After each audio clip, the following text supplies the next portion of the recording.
The price of freedom. Connections. They're used making problems disappear.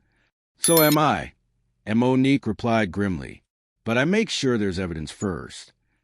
That evening, after checking on her sleeping children, Monique monitored Travis's movements. The GPS showed his car circling the same block repeatedly before stopping at a storage facility on the outskirts of town.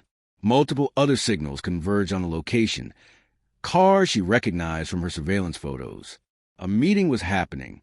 In her bedroom, Monique changed into dark clothing and tactical gear. She laid out her non-lethal equipment: pepper spray, a stun gun, smoke grenades, and zip ties. Everything legal, everything defensive. She wasn't looking for a fight, just intelligence. Her phone buzzed with a text from Mr. Harris. All quiet here. Cameras running. Be safe. Monique checked her gear one final time, making sure everything was secure and silent. The GPS showed the meeting still in progress. Whatever was happening at that storage unit, she was about to find out. She took a deep breath, centering herself. This wasn't just about protecting her family anymore. It was about exposing a system that had terrorized countless others. Tonight's reconnaissance could provide the evidence they needed to bring it all down. The tools of her trade lay ready: camera, recorder, night vision goggles, non-lethal weapons within easy reach. She was prepared for whatever she might find. The storage unit revelation. The storage facility loomed dark and silent as Monique crouched behind a stack of empty pallets. Her night vision goggles turned shadowy lot into a green-tinted landscape of sharp edges and hidden corners. The air felt thick with tension. She checked her watch. 11:47 p.m. Travis's red car sat parked next to 3 black SUVs outside Unit 247. The GPS tracker had led her right to them. Through her binoculars, Monique watched shadows move behind the unit's partially open door. She steadied her camera, making sure the zoom lens captured every detail. Her finger hovered over the record button, waiting. Sheriff Billings emerged first, his badge catching the dim security lights. Travis followed, carrying a metal briefcase. Behind them came 4 men wearing white masks, plain, featureless things that made Monique's skin crawl. "Monthly numbers are good," Billings said, his voice carrying the quiet night. "But we need to speed up the timeline. Too many people asking questions lately." "The Daniels woman?" one masked man asked. "She's being handled," Billings replied. "Focus on the other families on the list. Make sure they understand the consequences of staying." Monique's camera clicked silently, capturing every moment. Her hand stayed steady despite the anger burning in her chest. She documented the exchange of envelopes, the counting of cash, the passing of what looked like property deeds. Travis stood apart, trying to look tough, but fidgeting whenever his father glanced his way. He held the briefcase tight against his chest like a shield. "Remember," Billings continued, "clean operations only. No evidence, no witnesses, just fear. Fear makes people run." The meeting lasted 20 minutes. Monique recorded it all: faces, license plates, conversations about territories and payoffs. When they finally left, she waited another 10 minutes, making sure they were truly gone. The storage unit's lock was expensive, but simple. Monique's Marine training made quick work of it. She slipped inside, switching her goggles to infrared mode. The unit was larger than it looked from outside. Metal shelves lined the walls, stacked with boxes and crates. A desk sat in one corner, covered in papers. The air smelled of gun oil and mildew that Monique started with the desk, photographing documents, purchase orders for weapons, list of addresses, all belonging to minority families, bank statements showing massive transfers through offshore accounts. In a filing cabinet, she found folders labeled with dates going back 5 years. Each contained photos of families, surveillance notes, and incident reports detailing orchestrated acts of intimidation. Some folders ended with a single white rose pressed between the pages. Her hand shook as she opened a crate marked supplies. Inside lay dozens of white masks like the ones the men had worn. Underneath were propaganda materials: hate group newsletters, racist manifestos, instruction manuals for making threats look like random crimes. Another crate held weapons, modified rifles with serial numbers filed off, boxes of ammunition, homemade explosives. Monique photographed everything, her camera clicking frantically in the darkness. A manila envelope caught her eye. Inside were photos of her own house, her children at school, her car in the VA parking lot. Notes detailed her schedule, her habits, her vulnerabilities. The last page was a simple instruction: make her run. A close call. Footsteps outside made her freeze. A car door slammed nearby. Someone had returned. Monique quickly replaced everything exactly as she'd found it, her heart pounding, but her movements precise. The footsteps grew closer. Keys jingled. Monique killed her lights and pressed herself into a corner behind a tall shelf, controlling her breathing like she'd learned in combat training. The door creaked open. A flashlight beam swept the unit. Through her goggles, Monique recognized one of Travis's gang members, the one who'd filmed her on his phone. He walked to the desk, dropping something in a drawer. The beam of light passed inches from Monique's hiding spot. She didn't move, didn't breathe. The gang member paused, sensing something wrong. He turned slowly, scanning the unit again. Monique saw his hand move toward his waistband where a gun bulged under his jacket. A car horn blared in the distance.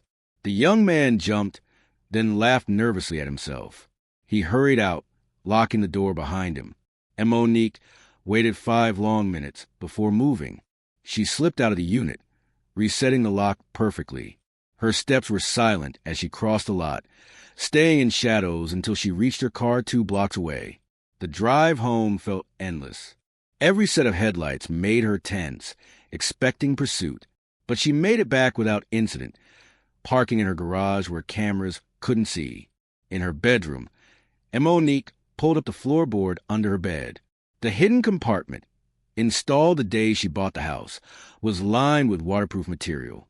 She stored her camera's memory card, a backup drive of photos, and detailed notes inside a sealed container. The evidence was safe. Now she just had to figure out how to use it without getting her family killed. Morning after new realities. The morning sun streamed to the kitchen windows, but it brought no warmth to the tense breakfast table. Monique stirred her coffee, watching her children pick at their eggs and toast. Tasha kept glancing at the windows while Jaden huddled closer to his sister than usual. "Mom," Jaden's voice was small, "are the bad people coming back?"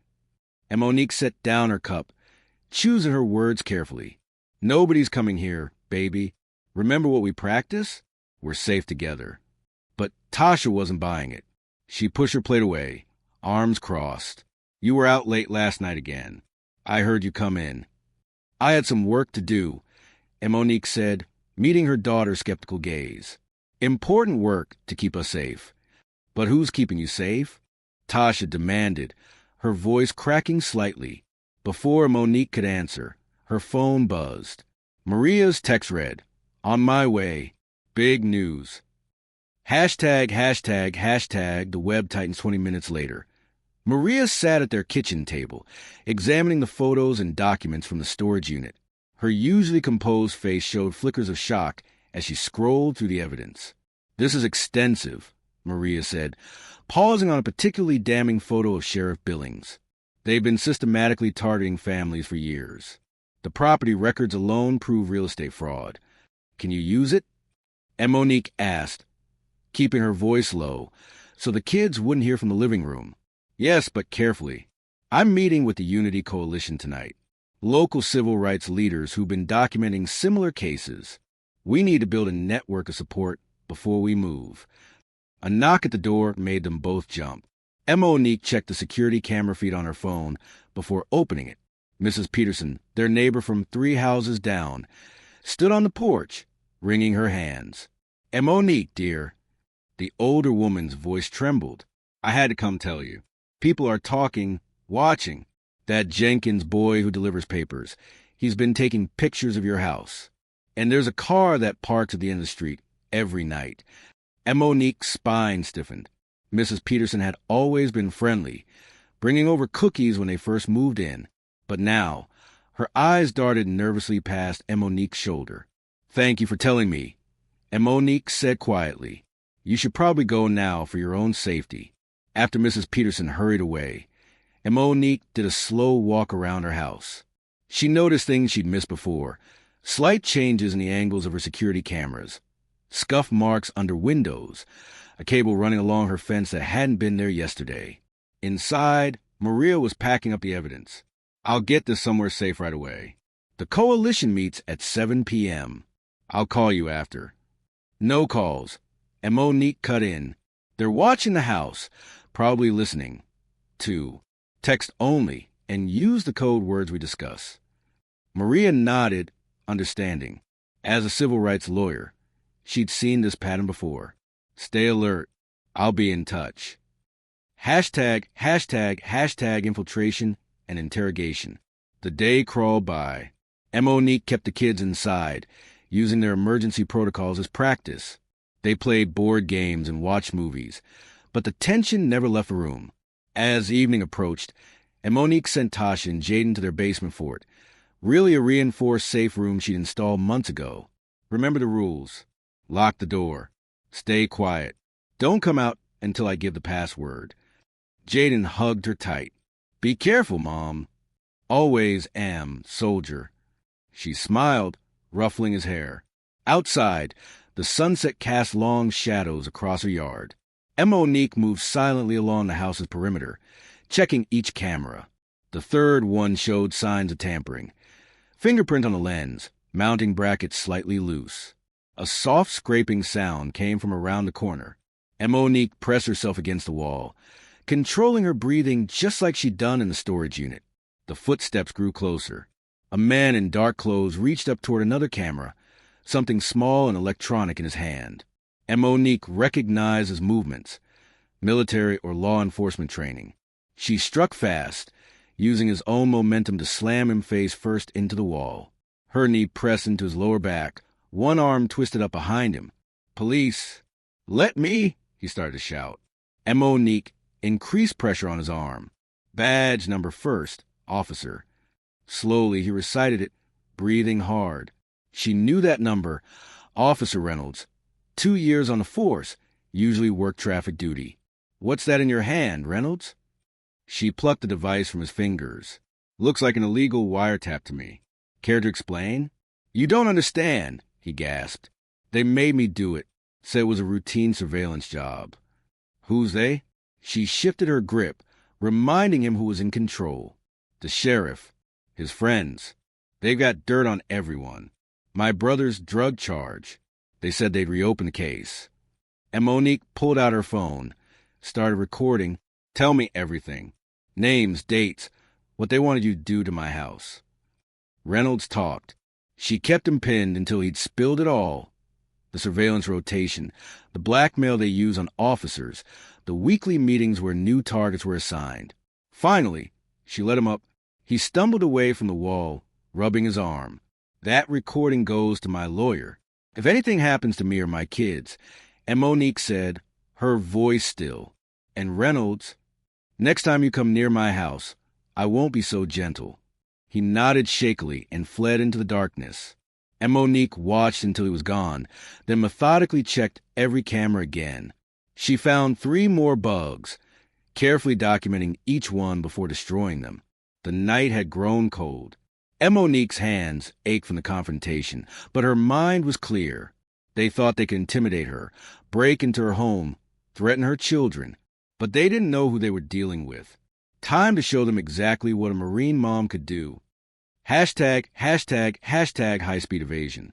The evening sky turned purple as Monique pulled out of the school parking lot. Tasha, still in her basketball uniform, slumped against a window, while Jaden huddled in the back seat with his drawing pad. Good practice? And Monique asked, checking her mirrors. Coach says I might start next game, Tasha said. But her usual excitement was missing. Her eyes kept darting to the rearview mirror, copying her mother's vigilance. A black SUV appeared behind them, followed by a dark sedan. Monique's grip tightened on the steering wheel. The vehicles were keeping pace, staying just far enough back to seem casual. But she knew better. Kids, she said calmly, remember those card games we practiced? Time for a real round. Tasha sat up straight. Jaden quickly stuffed his drawings into his backpack and fastened his seat belt tighter. The SUV suddenly accelerated, pulling alongside them. The sedan swung out, trying to box them in, through tinted windows, and Monique caught glimpses of masked faces. "Hold on tight," she ordered, downshifting smoothly. Her Marine training kicked in as she executed a perfect defensive driving maneuver, dropping back sharply as the SUV tried to sideswipe them. "Mom!" Jaden cried out as the sedan swerved toward them. Eyes closed, hands crossed over your chest, and Monique commanded. She yanked the wheel hard, whipping their car through a narrow gap between the attackers. The sedan's mirror clipped their bumper with a sharp crack. Tasha braced herself against the dashboard. "They're still coming." And Monique took a sharp turn onto a side street, then another. The pursuing vehicle stayed close, engines roaring. She reached under her seat with one hand. Fingers finding the small device, she prepared for exactly the scenario. "When I say now," she told Tasha, "pull that red tab and throw out your window." "Jaden, keep your eyes covered." The SUV accelerated, tried to ram them from behind. And Monique waited until they approached the next intersection, then shouted, "Now!" Tasha yanked the tab and tossed the device. It erupted in a thick cloud of white smoke, obscuring their car completely. And Monique made a hard turn to the cloud, hearing squealing brakes and cursing behind them as their pursuers lost visual contact. She took a series of random turns through back streets, making sure they weren't followed before finally heading home. Her hands were steady on the wheel, but her heart pounded. They'd been lucky this time. "Everyone okay?" she asked, pulling into their driveway. That was like a movie," Jaden whispered, uncovering his eyes. "You learned that in the Marines?" Tasha asked, her voice shaking slightly. "Among other things." And Monique said grimly, scanning their surroundings before letting them out, "Stay close to me." They approached the house cautiously. Even in the dim light, and Monique immediately saw what was wrong. Glass glittered on the welcome mat. Every window on the ground floor had been smashed. "Back to the car," she ordered, but then caught movement. Mr. Harris was hurrying toward them from his house, phone in hand. "Already called the police," he wheezed. "Happened about 20 minutes ago. 3 men in masks. I got pictures, but they saw me." And he gestured to his own broken window. "Get inside your house and lock up." And Monique told him, "We'll check on you soon." She led her children through their front door, careful to avoid the glass. The living room was a disaster. Furniture overturned, photos smashed, walls spray painted. On the largest wall, fresh red paint spelled out, "This is your last warning." Jaden started crying. Tasha pulled him close, her own face pale but angry. "Pack your emergency bags." And Monique said, just like we practice, 5 minutes. Hashtag the price of freedom. While they ran upstairs, she did a quick sweep of the house. More vandalism, but nothing stolen. This was about sending a message. She pulled out her phone and texted Maria. Code read. "Need meat, AP." Her next call was to Mr. Harris. "Charles, you safe to come over? Bring that camera." Within 15 minutes, Maria's car pulled up outside. She gasped at the destruction, but quickly switched to lawyer mode, photographing everything and taking notes. Mr. Harris arrived with his camera and a laptop. "Got clear shots of their faces when the mask slipped," he said, pulling up the images. "One of them is Deputy Rogers. I'd bet my pension on it." "They're escalating," Maria said, examining the threatening message. "This pattern matches what happened to the Johnson family before they disappeared last year." Tasha and Jaden came downstairs with their bags, faces set in matching expressions of fear and determination. "I hate this." Tasha burst out. "Why can't they just leave us alone? Why do we have to live like this?" "Because they're cowards," and Monique said firmly. "And cowards hate nothing more than someone who stands up to them." "But what if they really hurt you?" Jaden asked, his voice small, like they hurt those other families. And Monique knelt in front of her children, looking them each in the eye. "Listen to me. What they did tonight, that was fear. They're scared because we have evidence. We have witnesses. And now Thanks to Mr. Harris, we have their faces. Maria stepped forward, putting a hand on Tasha's shoulder. We're not alone anymore. I've got the coalition ready to move. Mr. Harris is proof. Your mom has a plan, and we're done playing defense. It's time to show the circle exactly who they're dealing with. And Monique added, hashtag Tasha's ambush. Tasha stood at her locker, trying to focus on organizing her books despite her shaking hands. Last night's events kept replaying in her mind. The car chase, the broken windows, her mother's fierce determination. The hallway buzzed with whispers and stares from other students. Her phone vibrated. A text from Ashley, one of her basketball teammates. Need to talk ASAP. Coach's office. Important about tomorrow's game. Tasha hesitated, remembering her mother's warnings about being alone. But Ashley had always been friendly, one of the few white students who still talked to her. The coach's office was just down the empty side hallway. She walked cautiously, her footsteps echoing. The fluorescent lights flickered, casting strange shadows. No sign of Ashley. Just as Tasha turned to leave, she heard footsteps behind her. Looking for someone? Travis's voice made her freeze. He blocked the hallway, flanked by 3 friends, all wearing Letterman jackets, all smirking. Get out of my way, Tasha said firmly, trying to channel her mother's marine voice. She reached for her phone. Nobody's answering. One of Travis's friends taunted, holding up Ashley's phone. Amazing what people leave lying around in the locker room. Travis stepped closer. Your mom thinks she's so tough. But look at you now, all alone. Tasha backed away, but 2 more boys appeared behind her. The trap was complete. Her heart hammered as she remembered her mother's self-defense lessons. Asterisk, create distance. Look for weapons. Find exits. Asterisk. My mom will... She started. Your mom's about to have bigger problems. Travis sneered. He nodded to his friends. They moved fast. One grabbed her backpack, while another twisted her arm. Tasha fought back, landing a solid kick that made one boy stumble. But there were too many. A punch to her stomach knocked the wind out of her. She fell hard against the lockers. That's what get my dad involved. Travis spat, landing another blow.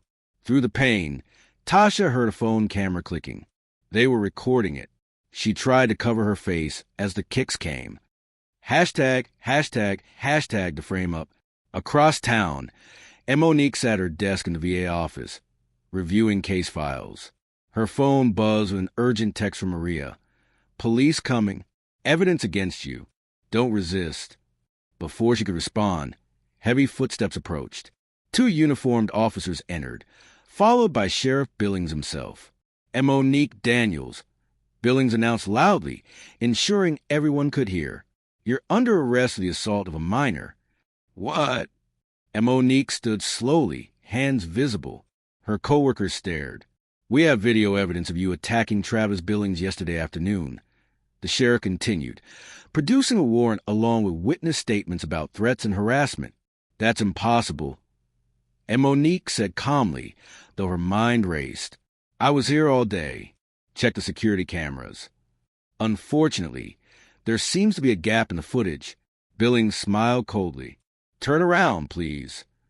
The handcuffs clicked shut as Monique's supervisor watched helplessly. She knew resisting would only make things worse. They led her through the office as whispers followed. At the station, they showed her the evidence. Clearly doctor footage showing someone with her build attacking Travis, conveniently filmed from an angle that obscured the attacker's face. The timestamp matched her work hours. Where are my children? Monique demanded from across the interrogation table. Child Protective Services is handling that situation, Billings said.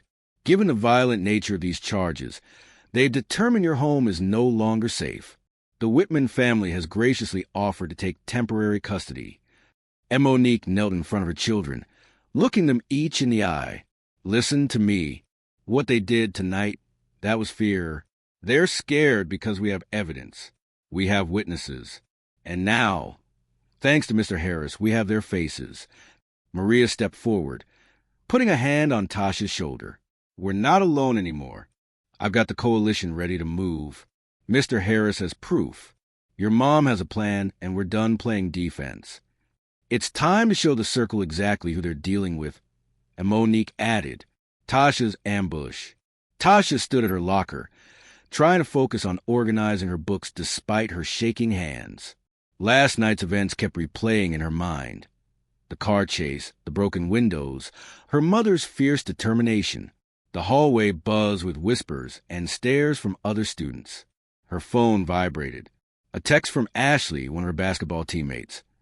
Need to talk ASAP. Coach's office. Important about tomorrow's game. Tasha hesitated, remembering her mother's warnings about being alone. But Ashley had always been friendly, one of the few white students who still talked to her. The coach's office was just down the empty side hallway. She walked cautiously, her footsteps echoing. The fluorescent lights flickered, casting strange shadows. No sign of Ashley. Just as Tasha turned to leave, she heard footsteps behind her. Looking for someone? Travis's voice made her freeze. He blocked the hallway, flanked by 3 friends, all wearing Letterman jackets, all smirking. Get out of my way, Tasha said firmly, trying to channel her mother's Marine voice. She reached for her phone. Nobody's answering. One of Travis's friends taunted, holding up Ashley's phone. Amazing what people leave lying around in the locker room. Travis stepped closer. Your mom thinks she's so tough. But look at you now, all alone. Tasha backed away, but 2 more boys appeared behind her. The trap was complete. Her heart hammered as she remembered her mother's self-defense lessons. Asterisk, create distance. Look for weapons. Find exits. Asterisk. My mom will... She started. Your mom's about to have bigger problems. Travis sneered. He nodded to his friends. They moved fast. One grabbed her backpack, while another twisted her arm. Tasha fought back, landing a solid kick that made one boy stumble. But there were too many. A punch to her stomach knocked the wind out of her. She fell hard against the lockers. That's again my dad involved. Travis spat, landing another blow. Through the pain, Tasha heard a phone camera clicking. They were recording it. She tried to cover her face as the kicks came. The frame up. Across town, Monique sat at her desk in the VA office, reviewing case files. Her phone buzzed with an urgent text from Maria. Police coming. Evidence against you. Don't resist. Before she could respond, heavy footsteps approached. 2 uniformed officers entered, followed by Sheriff Billings himself. And Monique Daniels, Billings announced loudly, ensuring everyone could hear. You're under arrest for the assault of a minor. What? And Monique stood slowly, hands visible. Her co-workers stared. We have video evidence of you attacking Travis Billings yesterday afternoon. The sheriff continued, producing a warrant along with witness statements about threats and harassment. That's impossible. And Monique said calmly, though her mind raced. I was here all day. Check the security cameras. Unfortunately, there seems to be a gap in the footage. Billings smiled coldly. Turn around, please. The handcuffs clicked shut as Monique's supervisor watched helplessly. She knew resisting would only make things worse. They led her through the office as whispers followed. At the station, they showed her the evidence. Clearly doctored footage showing someone with her build attacking Travis, conveniently filmed from an angle that obscured the attacker's face. The timestamp matched her work hours. Where are my children? Monique demanded from across the interrogation table. Child Protective Services is handling that situation, Billings said. Given the violent nature of these charges, they've determined your home is no longer safe. The Whitman family has graciously offered to take temporary custody. Monique's blood ran cold. The Whitmans. She'd seen their name in the circle's documents. I want my lawyer now. Of course, Billings smiled. But first, processing.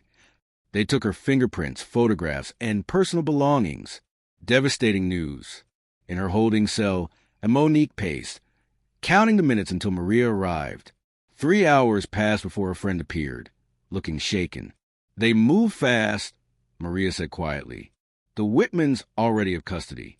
Emergency order signed by Judge Preston, another circle member. My kids, Monique started. are scared but physically okay. I saw them briefly. Tasha. Maria hesitated. She's in the hospital. Minor injuries, they say. Travis, his friends attacked her at school. Monique gripped the cell bars until her knuckles went white. And Travis, not even questioned, they're claiming self-defense. Maria's voice hardened. But that's not all, Mr. Harris. He tried to intervene when they took the kids. 3 men broke into his house an hour ago. He's in intensive care. Monique's military training kept her voice steady, but rage burned in her chest. Status: critical but stable. They worked him over badly, but he's tough. Maria leaned closer. Listen, I'm filing emergency motions. The coalition is mobilizing. We'll fight this. They won't stop, Monique said quietly. Not until they destroyed everything I love. We knew they'd fight dirty, Maria replied. But we have evidence, allies. No, Monique cut her off. You don't understand. This isn't about justice anymore. They're sending a message. Everyone who helps us becomes a target. A guard approached, signaling the end of visiting hours. Maria gathered her papers, promising to return tomorrow with updates. Alone in her cell, Monique sat on the thin mattress, back straight, face composed.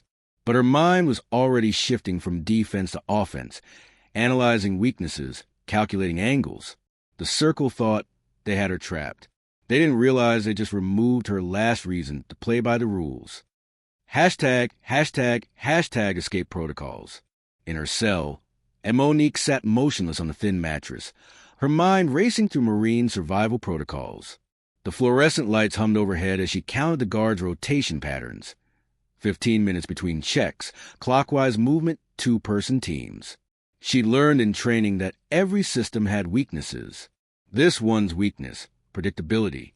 Her body ached from the hard bench, but she stayed still, conserving energy. The cell was 8 by 10 feet. Standard county layout. 1 toilet, 1 sink. 3 other women who mostly kept to themselves. The guards were bored, distracted. Typical small-town operation with minimal security training. You okay there, military lady? One of her cellmates asked. The woman had been watching her for hours. Monique gave a slight nod, but didn't engage. She needed a focus. In the Corps, they'd taught her that survival wasn't just about strength. It was about timing, psychology, and using your opponent's assumptions against them. She waited until the night shift change, when attention would be lowest. At 11 p.m., she started her performance. First, subtle signs of distress, shallow breathing, cold sweats. She'd learned these techniques in combat theater, how to manipulate vital signs to fool medics. Guard, her cellmate called out. Something's wrong with her. Monique slumped against the wall, her body trembling. She'd seen enough panic attacks during her VA work to mimic the symptoms perfectly. Her heart rate climbed, a trick she'd mastered in training, making her pulse race when checked. 2 guards approached, shining flashlights through the bars. Daniels, you hearing us? She gasped for air, clutching her chest. The performance had to be convincing, but not overdramatic. Can't breathe, she wheezed. Call medical, 1 guard shouted. Possible cardiac event. The cell door opened. They helped her onto a gurney as Maria arrived, summoned as her attorney. In confusion, Maria's hand brushed against Monique's, passing something small and hard. A burner phone, barely larger than a lighter. My client has a history of anxiety attacks, Maria announced loudly. She needs immediate medical attention. They wheeled Monique to the infirmary, a small room with outdated equipment. The night nurse started basic checks, while Maria insisted on staying present for legal reasons. Monique kept the tremors going, but her mind was clear, counting seconds. When the nurse stepped out to get medication, Monique palmed the phone. Her fingers moved quickly, muscle memory from tech training kicking in. The jail's Wi-Fi network was unsecured, another small-town oversight. She connected and activated the preloaded programs Maria had installed. Hashtag the uprising and the exit. Outside, the first protesters began arriving. Maria's contact from the coalition, spreading the word. Their chants echoed to the thin walls. 3 guards Free Monique. Justice now. Monique's fingers flew over the tiny keyboard. First, she accessed the security camera feeds, downloading footage of Travis and his friends entering and leaving the storage unit. Next, she sent encrypted files of major news outlets, evidence of the circle's activities, financial records, the doctored video used to frame her. The nurse returned with anti-anxiety medication. Monique pretended to swallow it, tucking the pill under her tongue. Her vitals gradually stabilized as the crowd outside grew larger. Police sirens wailed as more protesters arrived. We need to move her to the hospital, the nurse decided. Blood pressure still elevated. Maria stepped in. I'll accompany my client. It's her right to have counsel present. They wheeled Monique through back corridors, trying to avoid the chaos out front. But the protesters had surrounded the building. News vans parked across the street, their lights illuminating the growing crowd. The ambulance waited in the Sally Port, but the exit was blocked by demonstrators.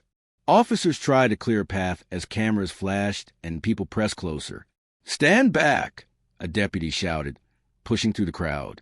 In the confusion, Maria created a distraction, accidentally knocking over a supply cart. Medical supplies scattered across the ground. The guards turned to help, losing sight of Monique for crucial seconds. She moved fast, rolling off the gurney and into the crowd. Someone handed her a protest sign and a hoodie. She pulled on, becoming just another face in the sea of angry demonstrators. The crowd surged forward, carrying her away from the jail. She heard shouts as the guards realized she was gone, but it was too late. The protesters closed ranks, protecting her without even knowing she was among them. Monique moved through the crowd methodically, never running, never drawing attention. She'd learned in the Corps that the best escape wasn't about speed. It was about blending in, becoming invisible. The burner phone vibrated. A message from Maria. Safe house ready. 2 blocks east. Monique kept walking, her face hidden by the hoodie. Behind her, the protest grew louder as more people arrived. News helicopters circled overhead, their spotlights sweeping the streets. But they weren't looking for someone walking calmly away from the chaos. She thought of Tasha in the hospital, of Jaden with the Whitmans, of Mr. Harris fighting for his life. The rage burned cold in her chest, focusing her mind. The circle thought they'd trapped her, but they'd only succeeded in removing her last restrictions. A police car screamed past, racing toward the jail. The officer didn't even glance at the ordinary-looking woman walking down the sidewalk. Monique kept her pace steady, counting steps, measuring distance. The safe house waited ahead, and with it the next phase of her plan. Hashtag reclaiming her children. The night air felt electric as Monique crouched behind a row of hedges, studying the Whitman house through night vision binoculars. Maria knelt beside her, checking the GPS tracker's signal one last time. 2 armed guards at the front door. And Monique whispered, another patrolling the perimeter. They're not even trying to hide it anymore. The suburban home looked ordinary from the street. 2 stories, white trim, manicured lawn. But Monique's train, I caught the security details. Reinforced windows, motion sensors, cameras disguised as decorative fixtures. The circle wasn't taking chances with their leverage. The Whitmans are definitely part of it, Maria murmured, showing Monique her phone. Tax records show payments from shell companies linked to Sheriff Billings. They've housed other foster children before, all from families the circle targeted. Monique's jaw tightened. She checked her non-lethal gear. Zip ties, pepper spray, smoke capsules. The weight felt familiar. Grounding. Remember the plan. Create a distraction at the front. I'll go in through the second floor. Maria nodded and moved toward her position. Monique circled the back of the house, staying in the shadows. The perimeter guard passed by, radio crackling with routine check-ins. She counted his steps, timing his rotation. When Maria's car alarm started blaring 2 blocks away, the guard's radio came alive. Check that disturbance. Through her binoculars, Monique watched the front door guards move to investigate. She sprinted to the house, using the garden trellis to climb. Her muscles burned, but Marine training took over. Second floor window, master bedroom. Exactly where the blueprints showed. The lock picked easily. These people relied too much on their armed security. Inside, and Monique moved silently across thick carpet. A guard's boots creaked on the stairs, coming up to check the noise. She pressed against the wall, waiting. When he reached the top, she struck, one hand covering his mouth, the other applying precise pressure to his carotid artery. He slumped unconsciously as she lowered him quietly to the floor. Down the hall, a door was ajar. Jaden's voice drifted out, small and frightened. "I want Mom." "Quiet now," Mrs. Whitman's falsely sweet voice answered. "Your mother's sick. She needs help. This is better for everyone." Monique's blood boiled, but she kept her movements controlled. The second guard's footsteps approached from below. She removed a smoke capsule from her vest. The capsule hit the first-floor hallway, releasing thick gray clouds. Confusion erupted. "Fire! Get the kids!" Mrs. Whitman shouted. Monique burst into the room. Mrs. Whitman reached for a phone, but Monique was faster. One swift strike knocked the device away. Another put the woman on the ground, zip-tied and gagged before she could scream. "Mom!" Jaden launched himself into her arms. "I've got you, baby." She held him tight, scanning the room. "Where's your sister?" "Locked in the basement," he whispered. They said she was difficult. Smoke filled the house now. The remaining guards shouted into his radio, calling for backup. Monique led Jaden to the window where Maria waited below. "Go with Aunt Maria. I'm getting Tasha." She moved downstairs through the smoke, using it as cover. The guard fired blindly, bullets embedding in the walls. Monique rolled under his line of fire, swept his legs, and drove her elbow into his solar plexus. He dropped, gasping. The basement door was solid steel with an electronic lock. Monique pulled out the security override device Maria had provided. 15 seconds felt like hours as it worked. The lock clicked. Monique yanked the door open to find Tasha already in fighting stance, a makeshift weapon in hand. Pride surged through her chest. "Took you long enough," Tasha said, trying to sound tough despite her trembling voice. "That's my girl." Monique hugged her quickly. "Let's move." They ran through the smoke-filled house. Outside, sirens wailed in the distance. Maria's car idled in the shadows, engine running. Jaden bounced anxiously in the back seat. Tasha dove in first. Monique followed, pulling the door shut as Maria accelerated away. They took back roads, avoiding main streets where police cars raced toward the Whitman house. "Are you hurt?" Monique checked both children in the dim light. "Did they touch you?" "We're okay," Tasha assured her, holding Jaden close. "They just locked us up. Tried to tell us you were crazy. But we knew you'd come. Always." And Monique promised, her voice fierce. "I will always come for you." The resistance headquarters. Maria drove them through dark neighborhoods, taking a complicated route to avoid pursuit. After 30 minutes of tense silence, she pulled into an abandoned-looking warehouse. The metal door rolled up automatically. Inside, bright lights revealed a makeshift command center, computers, monitors, medical supplies. And there, sitting in a wheelchair with his arm in a sling, was Mr. Harris. "Welcome to Resistance," he said, grinning despite his bandaged face. "Took you long enough to join the party." The warehouse hummed with activity as Monique settled her children on a makeshift bed. Tasha and Jaden finally dozed off, exhausted from their ordeal. Monique watched them sleep for a moment before joining the others at the command center. Mr. Harris sat at a bank of monitors, his good hand flying over keyboards. Maria spread documents across a metal table, organizing evidence into categories. 3 local activists, a church deacon, a teacher, and a retired journalist, huddled around laptops, reviewing security footage. "We got enough to bury them 10 times over," Maria said, holding up a thick folder. "Financial records, police reports, witness statements. The circle's been operating for decades." Monique picked up a photo showing Travis and his father meeting with mass figures. "They'll claim it's fake. They control the local media, the courts." "Not anymore." Mr. Harris wheeled closer, wincing at his injuries. "While you were rescuing the kids, I finished decrypting their communication logs. Names, dates, locations, everything. They got sloppy, thinking no one would dare challenge them. The retired journalist, Bob Wheeler, nodded grimly.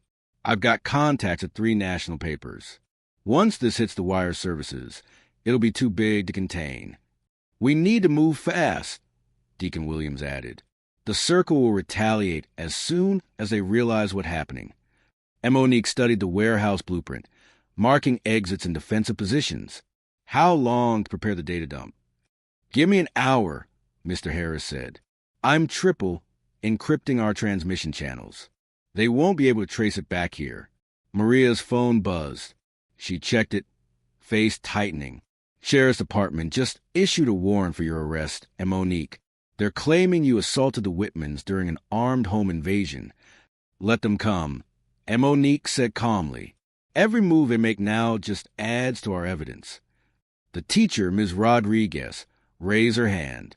My students' parents are ready. When the news breaks, they'll organize peaceful protests at City Hall. The whole Hispanic community stands with you. Same with my congregation, Deacon Williams affirmed. And 3 other churches. The people are tired of being afraid. Mr. Harris's computers beeped. Files are ready. I've included a timeline showing how the circle targeted minority families, seized their properties, and forced them out of town. The pattern's undeniable. Maria reviewed the final package on her laptop. This is perfect. I'm sending it to my contact at the ACLU first. They'll blast it to every major news outlet and civil rights organization in the country. Monique touched the Marine Corps tattoo on her forearm, a reminder of her oath to defend against all enemies. Do it. Maria pressed enter. For a moment, nothing happened. Then phones started buzzing. News alerts popped up on screens. Social media exploded. It's working, Bob Wheeler said, scrolling through reactions. CNN just picked it up. Fox News, too. Local stations are going live. The fall of the circle. Outside, they heard cars approaching.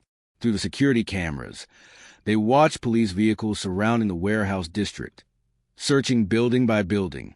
Right on schedule, and Monique said. She turned to the others. Everyone knows their roles. They nodded.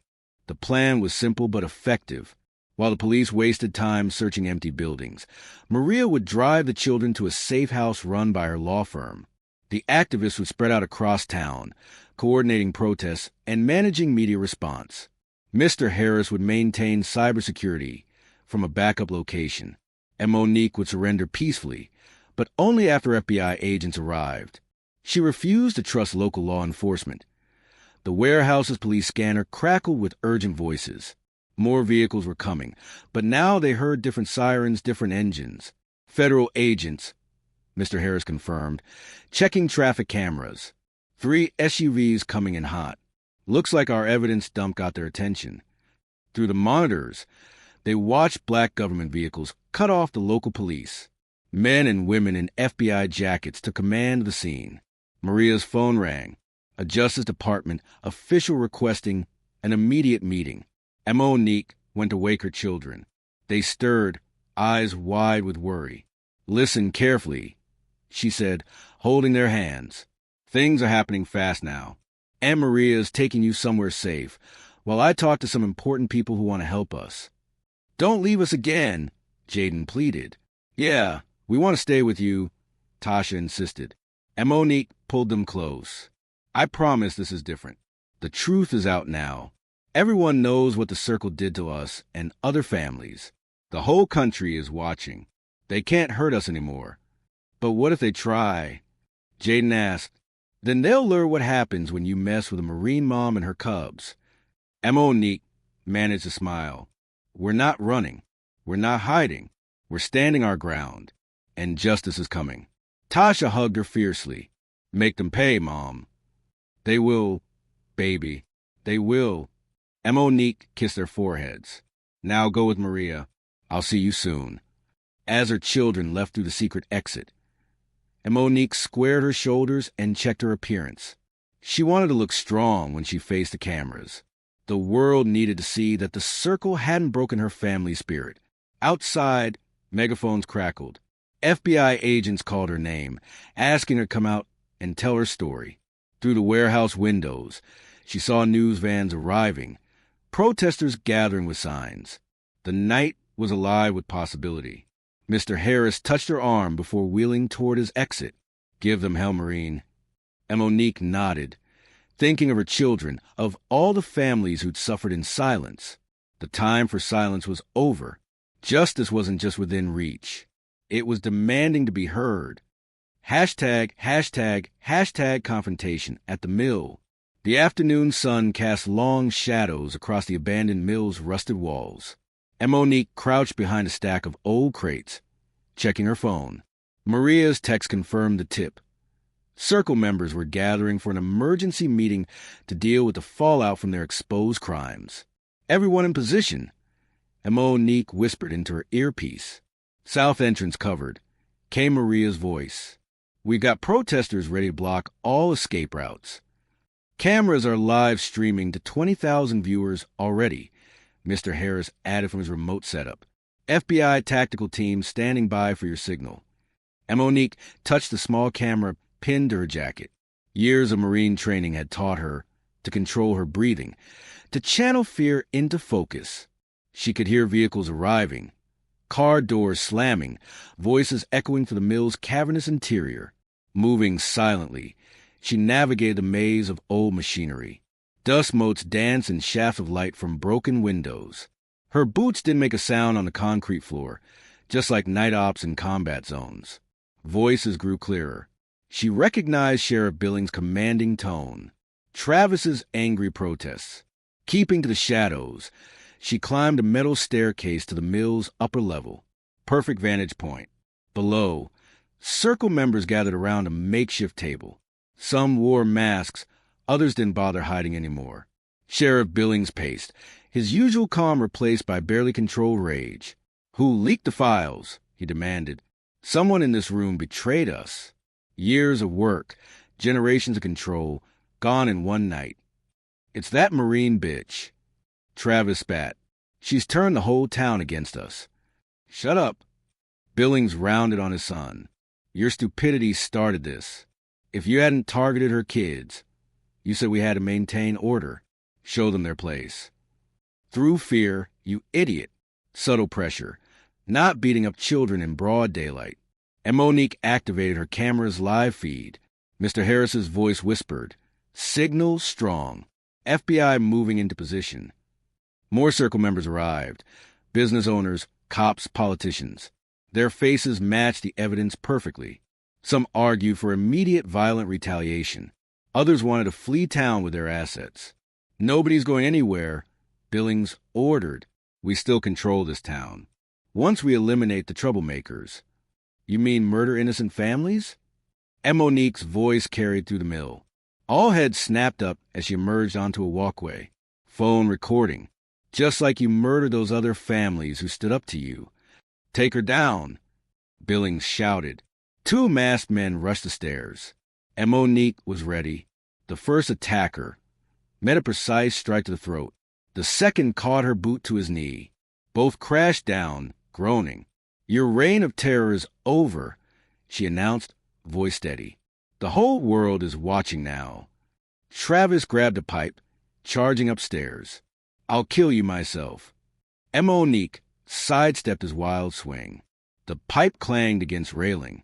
She caught his arm, used his momentum to flip him. Travis landed hard, pipe clattering away. "Stay down, boy," she warned. "You've done enough damage." Sheriff Billings drew his gun. "I won't let you destroy everything we built." "You mean everything you stole?" And Monique's camera caught his trembling hand. "How many families did you drive out? How many lives did you ruin to maintain your power? We protected this town's values." "You mean white supremacy, corruption, fear?" And Monique moved along the walkway, keeping him in frame. "Tell the viewers at home about the white roses, about the families who disappeared." Billings's face contorted. "Those people were warned. They chose not to listen. Like you warned my children." And Monique's voice turned cold. "You made a mistake targeting my family. Marines don't back down from bullies. You self-righteous." Billings aimed at her chest. Monique dropped and rolled as the shot rang out. In one fluid motion, she came up with Travis's pipe, hurling it. It struck Billings's gun hand with military precision. The weapon skittered across the floor as Billings howled in pain.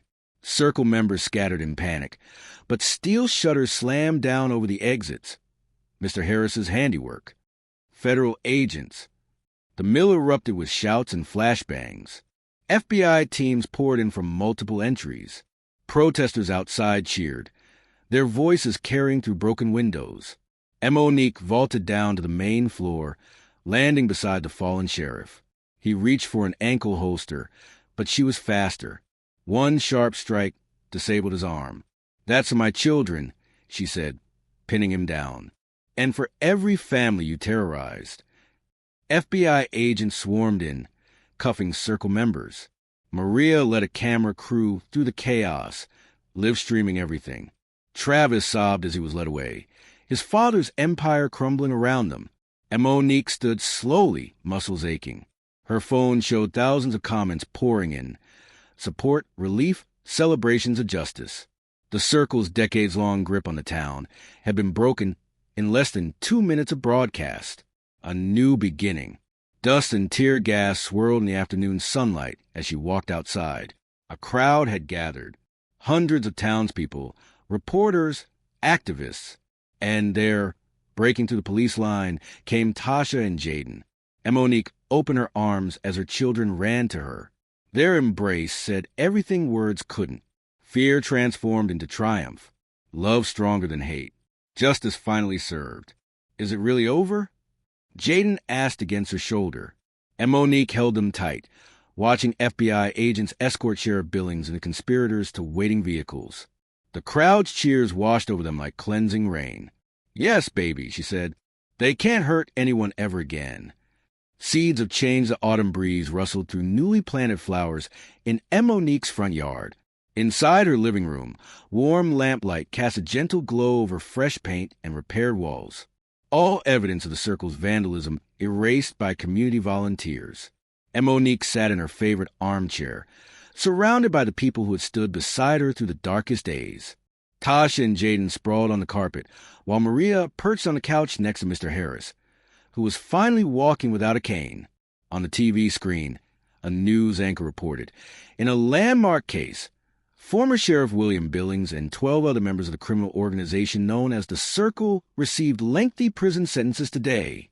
Their convictions include hate crimes, corruption, and conspiracy. "Turn it up," Mr. Harris said, leaning forward. "I want to hear every word."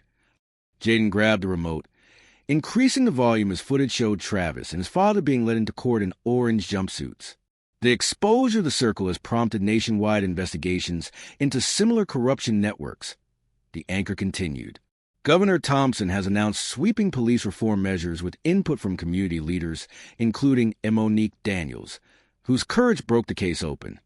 "Mom, you're famous." Jaden beamed, pointing at her image on screen. Monique smiled, remembering the governor's call yesterday. The position they offered, leading the new Civil Rights Enforcement Division, it would mean real change, not just catching bad guys, but preventing abuse of power in the first place. "You have to take it," Tasha insisted, her eyes shining with pride. "You could help so many people." "Just like you helped us," Mr. Harris added, his gruff voice softening. This town needed someone willing to stand up, to show others they could stand up, too. Maria nodded, spreading papers across the coffee table. "The reforms are comprehensive. Civilian oversight, mandatory bias training, transparent complaint processes. And look, they're naming the Whistleblower Protection Clause the Daniels Act." Speaking of standing up, Monique turned to Tasha. "Tell them about your club." Tasha sat straighter, excitement clear in her voice. "We already have 30 members, students, teachers. Even the principal is supporting us. We're calling it Stand Strong, a place for anyone who's faced discrimination to find support and learn their rights. And we're making posters." Jaden chimed in. He ran to get his latest drawing, proudly displaying a colorful image of diverse hands joined in a circle. And Monique pulled him close, her heart swelling. after weeks of seeing him jump at shadows. It was healing to watch him return to art and play. His nightmares were becoming less frequent, replaced by dreams of becoming an artist who draws pictures of heroes like his mom. "The whole town's different now," Mr. Harris observed. "People who stayed quiet before speaking up. That grocery store that gave you trouble? New management. Half the staff replaced. They're hosting diversity training next week. And the protest movement isn't stopping," Maria added. "We got chapters starting in 3 neighboring counties. People realized if it could happen here, it could happen anywhere, but they also saw it could be beaten." A knock at the door made Jaden tense briefly, but he relaxed when he saw their new neighbors through the window. The Williams family had moved in last week, the first black family to buy a house on the street in decades. "Come in," and Monique called. More guests arrived. Activists, church members, reformed former Circle employees who had helped expose the corruption. The living room filled with warmth and conversation. "Remember when you first moved here?" Mr. Harris asked quietly. "All those for sale signs that mysteriously appeared. The Circle thought they could drive us out," and Monique replied. "Instead, they drove themselves out." She looked around at the bustling room. Now families are moving back. All kind of families. Through the window, she could see children playing together on the sidewalk, their laughter carrying inside. No parents anxiously watching, no cars slowing to intimidate, just kids being kids, the way it should be. A new dawn. Mrs. Daniels, a young officer, one of the good ones who had helped expose the Circle, appeared in the doorway. "The Police Reform Committee would like to schedule your first consultation next week, and the FBI has some questions about similar cases in other jurisdictions." "I'll be there," and Monique assured him. "But right now, I'm celebrating with my family." The officer nodded respectfully and left. Tasha brought out a cake decorated with "Justice Wins" in blue frosting. As they shared slices, stories flowed, memories of the struggle mixed with plans for the future. To Mom, Tasha raised her glass of soda. The scariest Marine the Circle ever met. Everyone laughed and toasted, and Monique hugged her children close, remembering every terrifying moment, every sleepless night, every hard choice that had led to this victory. The sun began to set, painting the sky in brilliant orange. People drifted toward the porch, drawn by the cool evening air. And Monique's new rocking chairs, gifts from the community, creaked softly as neighbors settled in to chat, looking out over a transformed street. And Monique felt decades of tension finally begin to release from her shoulders. Tasha and Jaden leaned against her, safe and strong, their futures now unlimited by hate or fear. I hope you enjoyed that story. Please share it with your friends and subscribe so that you do not miss out on the next one. In the meantime, I have handpicked 2 stories for you that I think you will enjoy. Have a great day.